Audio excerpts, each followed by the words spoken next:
Hey, good afternoon, good evening, good morning, everybody. John here at Epic Maker Studio. Hoping you guys are having a great Thursday. We've got some updates we're going to go ahead and cover. So, first up, if you have not been aware of it, I'm going to be doing here on the channel a weekly giveaway starting the first week of November, right? A weekend of November all the way through the last weekend of December.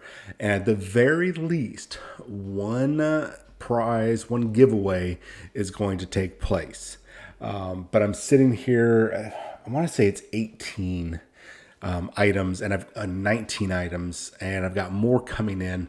So that means of those 8 weeks, that means I could potentially do double or triple giveaways. And how are we going to do this? How does all this happen?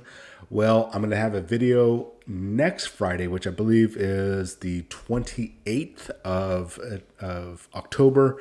And on that Friday, it'll be updated in a video here like, hey, here's the links. Here's what you need to do if you want a chance to win. And that's also going to be on the Instagram page and the Facebook page, which is all in the links down below in the description. So make sure that you're on those just in case you might miss the video. But if you're on Instagram or you're on Facebook, just go over and follow the studio on those channels, and that way you won't miss it. You'll have 3 different ways to see it.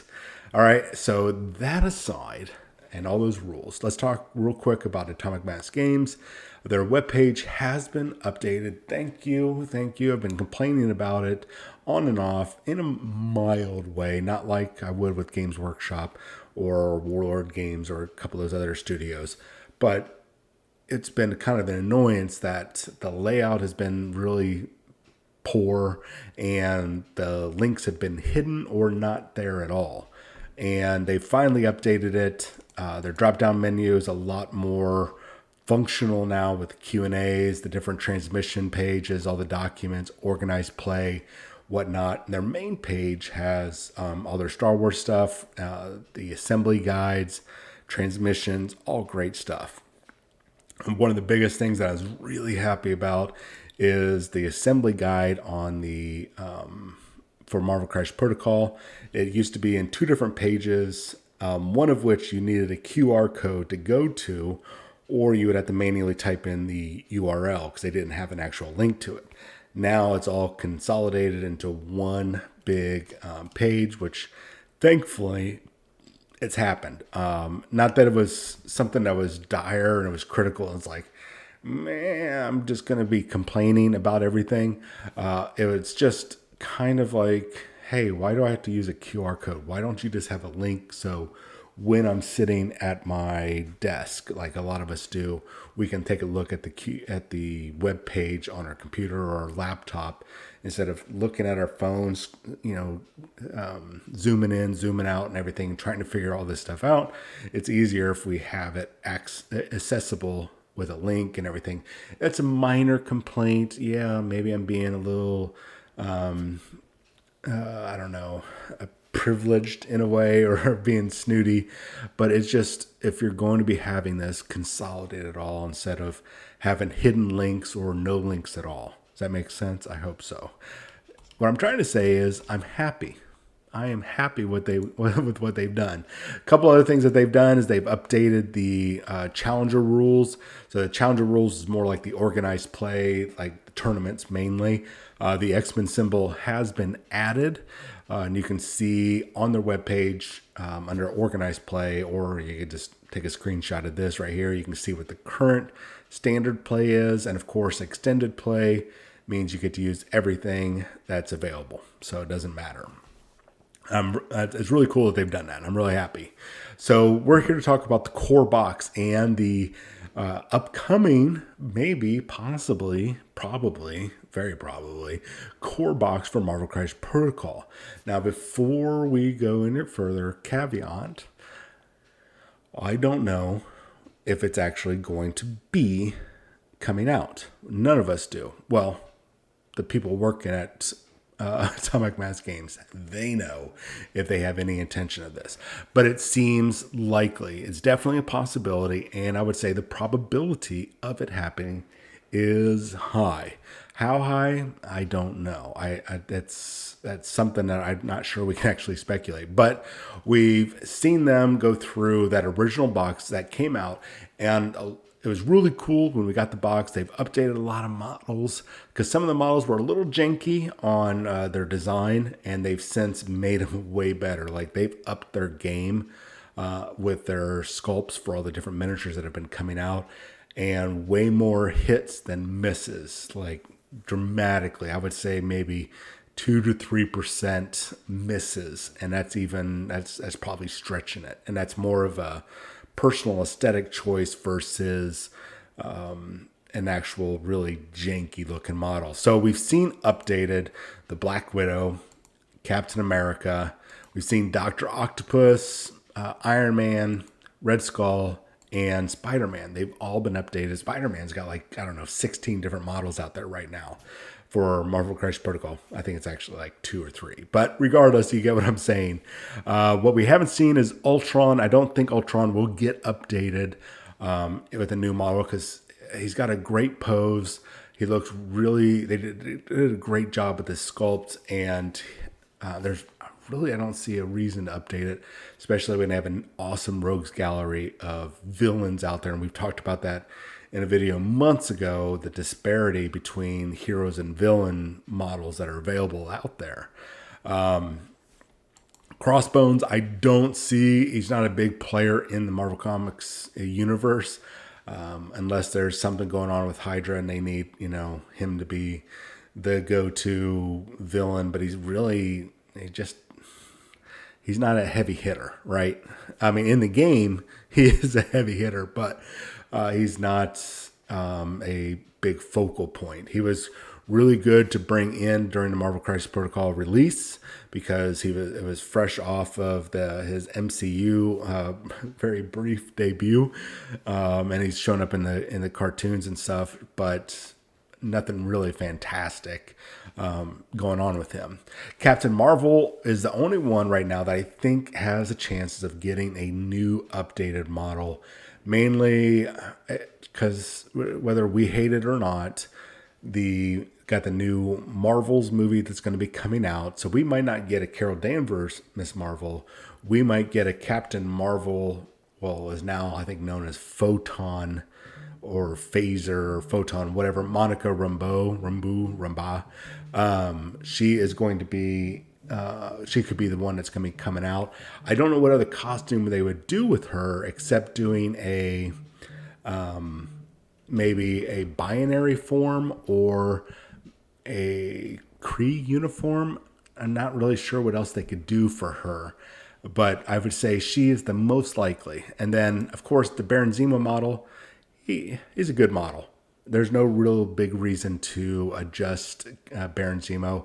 Even though he looks kind of plain, he's still a good character. He's got a nice vibe to him, and he fits that ideal. The only reason I would see a new Baron Zemo is if we get him as Citizen V for the Thunderbolts. That's really the only reason I could see us getting a new version of him. And in that case, it wouldn't be. So let's talk about the second edition core box. I think that's what we're all here for. So there we go. All right.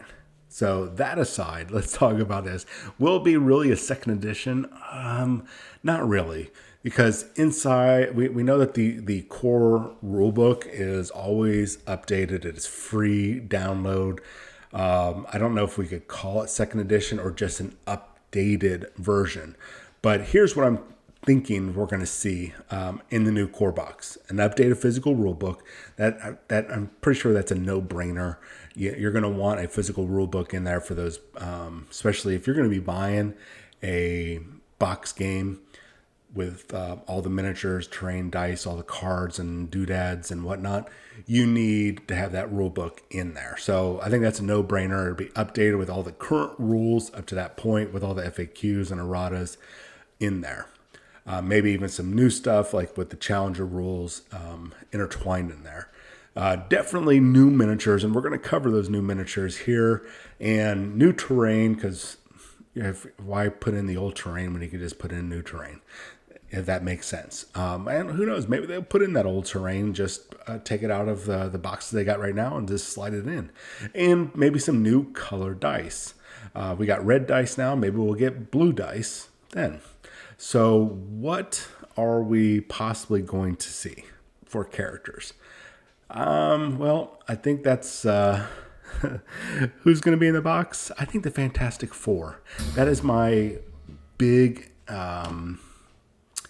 That's my opinion. Now, whether that's going to happen or not, I don't know. But the reason why I'm saying Fantastic Four is, first up, if this box is going to have 10 characters, follow that same theme of having 10 characters in it. That way you have a full 10 character roster that you can build your squads off of. The Fantastic Four really kind of fits that role because you got 4 characters, 4 of 5, and we'll get to the 5th here in a second. But the first family, the first Marvel family, the Fantastic Four is really, I think, ideal. You get the 4 characters. It's perfect blend. Is the best way, I think, to launch the release of the Fantastic Four, because we've talked about that before. You could do the Fantastic Four in a variety of ways, like 2 characters in one box and 2 characters in another box, or you could do a team affiliation box, like what we've seen with the Asgardians or the Black Order. You could do something along that lines, or put them in a core box, which is going to get people to buy those core boxes, because who doesn't want more dice? I mean, that's great. Or you could just sell off those dice and the templates and whatnot, but you're going to be able to get all these great characters at a very inexpensive cost. Because if you think about it, you're looking at a number of characters for about $20 a piece, and there's going to be 10 characters in there, and you can get them for $100. 10 characters, that would be about $200. You're getting about 50% off. I mean, that's what you're getting right now with the core box. So not a bad deal. And even if they just go with a group of 4 versus a group of 4, still it is a great deal. So, right? So who could they be facing? I don't know yet, but let's get to our 5th person. The real Namor the Submariner. I think he would be a good choice just thematically, because Namor's always been really entwined with the Fantastic Four, especially Sue Richards. He's always had a thing for her. Sometimes she's had a thing for him. Back and forth, back and forth. And I think he would be a great choice to slide in there if you want to keep it kind of a themed box, right? And and I'm talking about the original Marvel Comics version of Namor the Submariner, not this. To me, it's weird, this Aztec looking Namor that's it really doesn't give me any feeling of, hey, this is Atlantis. It looks more of a tribal Aztec, Mesoamerican feel to it, which seems at odds with the kind of usually the Greek theme that surrounds Atlantis, and kind of what that vibe that I got from Namor the Submariner. So hopefully we'll see the original version of Namor, whether in this outfit or his green shorts, his hot shorts. Doesn't matter, as long as we get Namor. I think that would be a really good choice. But who are they going to be going up against? And now this is where it can kind of get a little hinky. So just bear with me, because I might be going a little too overboard on the power levels, but that's neither here nor there. So obviously, Doctor Doom really needs to be in that box. If you're going to have the Fantastic Four in that box, you need their number one arch nemesis, Doctor Doom. He needs to be in that box. And we haven't seen the Abomination. So the Abomination, just like Namor's is coming out, or Abomination has been in the MCU for quite a while, all the way since the second Hulk movie with Ed Norton. We've seen him popping up in briefly in Shang-Chi, and of course in the whether you love it or hate it, the She-Hulk TV show. He has been there. So it's probably time to go ahead and put the Abomination into play. So Doctor Doom and the Abomination. Now, Doctor Doom could also come with some Doom bots, which could be another character model for the bad guy side or the villain side. But right now, I think these are two top contenders for the box. Next up, I see Sandman because we have not seen Sandman yet. And I think Sandman would be a really good Spider-Man character, but he's also been, and I know it's going to be hard to believe, he's also been an opponent to the Fantastic Four. When he was with the Frightful Four, he's been one of their nemesis, whatever the plural of nemesis is. Graviton is kind of a Hail Mary because we don't necessarily have to have every character a themed character, but Graviton has gone up against the Fantastic Four before, and he is a cool character would be a cool power set with a lot of root and slow status conditions being put out there, and some maybe not a lot of attacks, but his attacks will be very brutal. So I think he would be a good choice. And to round out that group of five, Annihilus. I think Annihilus is a dang good choice for this box, especially if the Fantastic Four is in there, or just to get him out there. He is definitely a cosmic menace.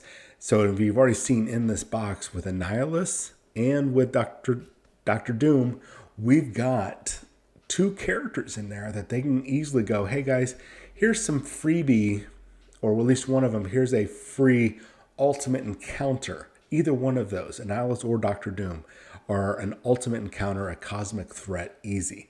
So will these characters be in the box? I don't know. What do you guys think? Or before we get, or while you guys are typing away down there, I've got another possibility. Now, bear with me on this. I'm not even sure how it would go, but with its success and the talks of a new show that's focused on it, and very successful comic runs, we have Marvel Zombies. I think Marvel Zombies has a great chance. The comic runs were great. The versions of it that popped up in the animated What If, the little bit of Marvel Zombies that we saw in Doctor Strange and the Multiverse of Madness, the very super successful Marvel Zombies zombie side game from Cool Mini or Not has really just kind of, all this is going on, and there's talks that there's going to be a Marvel Zombies show. Whether it'll happen or not, who knows? It'll probably be animated, because I think that's really where they could focus their money and effort into and get us a great animated series instead of a live action, and really it'll take off. So I think this is definitely another really good choice. In fact, I was talking to another game industry individual, a good friend of mine, Moses, not the biblical Moses. Him and I are not on great terms, but this other Moses, my friend Moses, we had talked about this, and I agree. I think it is a great opportunity that maybe sometime next year they launch, especially near the second half of the year, getting themed with October and whatnot. They start putting out Marvel Zombies. So alongside putting out regular characters, they can start putting out occasionally just a box of Marvel Zombie characters. And we've been talking about, hey, we need a new game mode, or will we see a new game mode, like a large scale battle mode or something else? Why not a zombie mode? And Marvel Zombies is the perfect launching point for a new game mode. I think it is a good possibility. Push off Fantastic Four and all that. And this might not be great for a core box, but I think it's definitely something we will see next year sometime, probably late next year. I'm really thinking that we're going to get some Young Avengers, and if Fantastic Four doesn't make it to the core box, we might see the Fantastic Four sometime after the start of the year. Thunderbolts, I think, is another really good one that we'll probably see. So, what do you guys think? Possible? Probable? Not going to happen? I don't know. I think the possibility definitely is there. I think the probability is high that we will get a core box. And if you guys don't agree with my choices for Fantastic Four and those different villains and heroes or the Marvel Zombies, what do you think, or who do you think would be the top five heroes and top five villains to appear in that core box? Anyways, you guys have yourself a wonderful day, and I'll chat with you later. See ya.